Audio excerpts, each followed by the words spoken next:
Breaking news, Gunma Prefecture. By AI from Isesaki FM.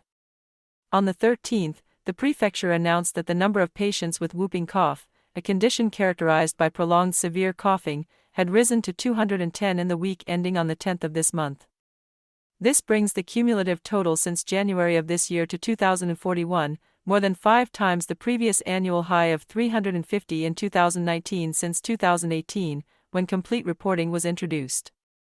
Additionally, the number of reported COVID-19 cases per designated medical institution in the prefecture last week rose by 0.61 from the previous week to 4.1, marking the 7th consecutive week of increases.